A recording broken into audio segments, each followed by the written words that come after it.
So, welcome to another vlog, and basically, this vlog will be a quick one on winter items that I usually bring.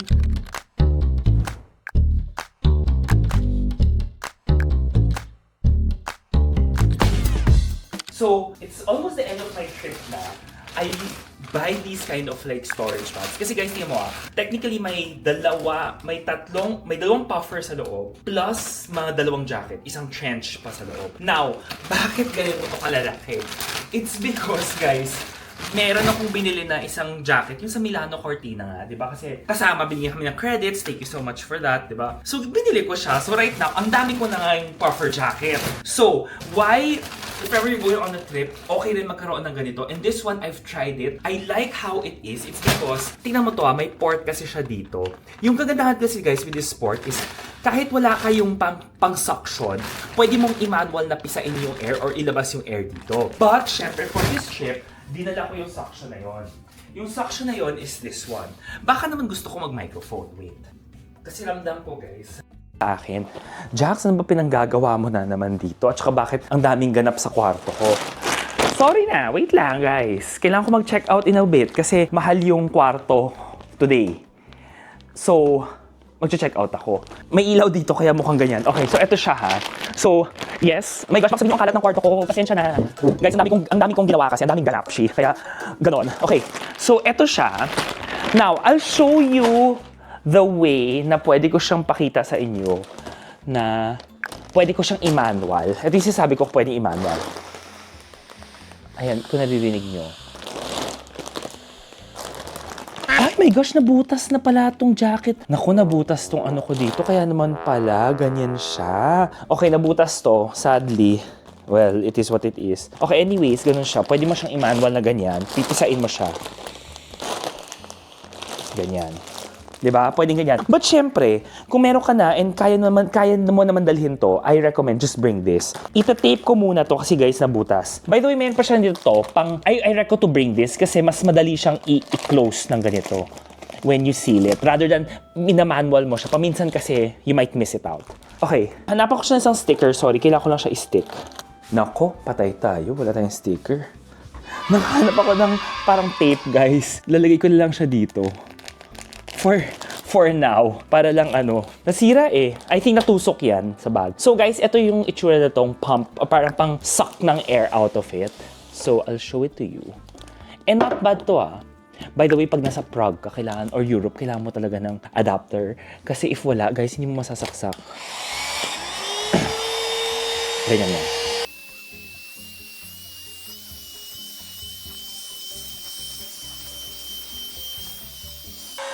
And then guys, minsan rino-roll ko pa siya lalo para lang at least kung ano yung kayang ilabas na air, ilabas niya na lahat. And then, lock mo to. So guys, this side kasi felt tong isang trench ko here. That's why medyo hindi ko na siya mapisa. But yung itong area na to, ito kasi yung mga puffer na kayang i-compress, ganyan. And pwede ko palasaksakan ng bagay na to. And you'll see na just listen, walang air na lumalabas. Perfect. So, this is one. So, binili ko itong buong set na to for sure. And then, titago ko na lang siya ng ganyan. Guys, this is the World Traveler luggage ko. This is a new style nila. So, this one, ang cute nito, para siyang Logel kasi, di ba? And then, expandable siya dito. Pero ang pagbukas mo is ganito. And what I love about it is, ang ganda ng mga compartments mo here. So, yung parang suction ko dito ko siya nilalagay. Para at least alam mong hindi siya mawawala. And then, guys, basically ganun siya. All the excesses na items, naglalagay rin ako dito. Don't forget, guys, I always have my umbrella here. Importante yan. And then, I'll show you mga slippers. I always get one slippers kasi there was a time na pag wala kang slippers doon sa hotel, don't always assume na mamimigay sila. Paminsan kasi nauubusan sila. And here are some other accessories that I want to share with you na dala ko rin. Ito, nabili ko to sa Lazada. So this one, di ba usually I have my Porter, yung bag na malaki. Wait, I'll show it to you. So, meron ako laging tote dito na isa whenever I travel. So, yung backpack ko kasi, di ba, I use my backpack for this trip. Pero, pagdating ko, ito, naka-store sa loob ng bag, may zipper po ito kasi nga, syempre, natakot tayo manakawan. Now, ito yung Porter ko, di ba, na sling, di ba? Ito yung kasama ko every time pupunta ako sa airport, ganyan. Nandiyan yung wallet ko. Now, if ever you want a more affordable option, this is also really good kasi sling bag siya, body bag. Wala siyang brand, but look at the storage inside. Definitely, cheaper quality yung items niya. Hindi siya yung parang porter na ang ganda ng fabric, nylon. But this is not bad. Sa likod mo, may isang zip siya. Then, sa harapan mo here, you have parang net pockets. One at the back na malaki, and then two in front na medyo divide siya. So, kakasya dito, let's say your passport, your phone, wala pong problema yan. And then, you can sling it like this. Diba? Or nasa plane ka ba? Or pwede mo siya gawing body bag mo. Definitely, guys, it's not the most or the best quality. Hindi siya parang Lululemon. It gives you that Lululemon feel and vibe, pero guys, very affordable siya. And lagi ko din pinapakita sa inyo yung data blockers. So this one is USB-C to USB-A. And then meron ka naman dito USB-C to USB-C. So depending on what cable you have. So this one, just in case you want to charge doon sa mga ports, I recommend to do it para lang hindi manako yung mga informations nyo. It's nice to have, and it's relatively very cheap, mga 100 plus pesos lang to, just to be safe, di ba? Kasi again, your phone has so many important details. And guys, may I please remind you, if ever guys, magdadala kayo ng mga jewelries nyo, please have something like a jewelry holder. This one thing mo, ang cute nito, felt. 4 na separate jewelry pouches siya, 'di ba? You can open it and then felt siya sa labas, parang velvet. Put your rings, put your watch, put yung mga necklace nyo if ever para hindi mawala. Please guys, and then guys ha, lahat ng mga ganito, please put it personal bag yan. Hindi po chine-check in yung mga mahal nyong gamit. Kasi nga kung manakaw yung bag mo, and guys, 'di ba? Especially sa Europe, ang dami natin nakikita binubuksan yung bag, ninanakaw yung gamit. Please get these things. It's relatively very cheap. Alam mo, it doesn't necessarily have to be like this also. Kung meron ka mga pouch na libre, pwedeng-pwede. And then guys, ito yung isa kong thing na bago rin to, 'di ba? Para to sa bag, sa stroller na parang hinuhook mo yung backpack mo para hindi lang siya malaglag. So, I'll show a clip here later na ginagamit ko. This is also relatively very good. I usually bring this pag may hand carry. Wala lang akong hand carry ngayon, that's why I don't have it. Pero if ever you do, maganda rin tong to have. Anyways, I just wanted to share that to you. Binitbit ko talaga all throughout the trip para lang mapakita sa inyo yan, di ba? But it is what it is. Ganun ko talaga kayo kamahal, guys. Anyways, yon. That's one. And, by the way, mag-check out na ako. Baka sabihin nyo, Jax, ba nyo nilagay dyan? Mag-check out na ako. Wait lang. Mag-check out na po. Okay. I have one thing that I really want to show you guys also here. Give me a sec.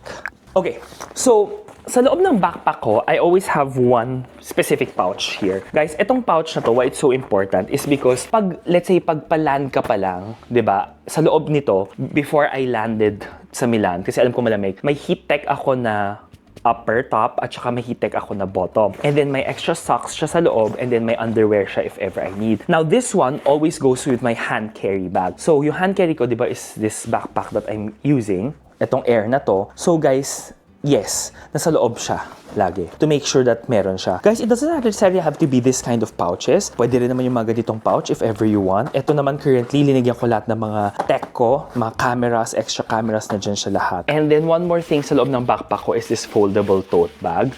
Guys, ito, nabili ko lang siya because nakita ako sa color niya, black and red. So, alam mo yun, pangbili mo ng mga groceries. Kasi sometimes hindi namimigay ng mga paper bags sila. So, at least you have this. Diba? At least medyo cute siya. And what I love about this, guys, drawstring pa siya. So, parang, diba, if gusto mo maging secure, pook. Ang ganda, diba? So, parang, just in case sa airport ka, may kailangan kang bilhin, pwede mo rin kunin to. So, guys, all of these, syempre, nasa Lazada lang siya.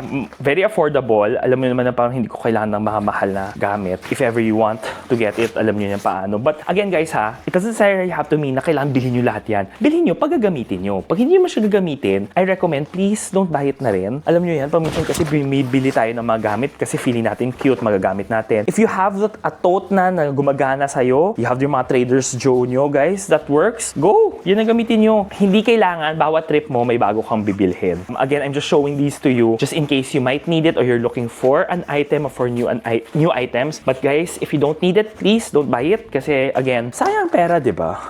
Okay, one more things that I want to show you also that I always have on my bag rin. Definitely, alam nyo yan, buong healthy dandy kit ng Unilab to. So, I love this kasi nandito yung puros lahat na mga kailangan mo gamot, I mean. Kung hindi mo kailangan gamitin, then just have it in your bag. Walang problema. Kung kailangan mo, then use it. And then, I have an extra, parang pang seal. Ito kasi, usually sa hand carry ko yan. So if ever, di ba yung big coat ko, kailangan ko nang bumalik from the airport. Guys, usually, if may stroller ako, di ba, hand carry luggage, pinapasok ko siya dito. But if wala, pasok ko siya dito, i-check-in ko na siya. And then I just have a very light jacket. Kasi pag, let's say, pauwi ako, di ba? Malamig siya sa airport, pero pagdating mo naman sa, malamig sa labas ng airport, pero pagdating mo sa airport, relatively heated na siya. Then, pagdating mo sa airplane, mainit na rin. So, hindi ko na kailangan. Di pagdating ko sa Singapore, kasi connecting flight, hindi ko na siya kailangan. And last but not the least, guys, I also want to share with you, I do have all of the different types of things that I usually have. Gaviscon. I also have fiber gummies, just in case. I love these fiber gummies. I'm the person na paminsan namamahay ako. So, kung namamahay ako, very important sa akin na, I have those gummies to help me.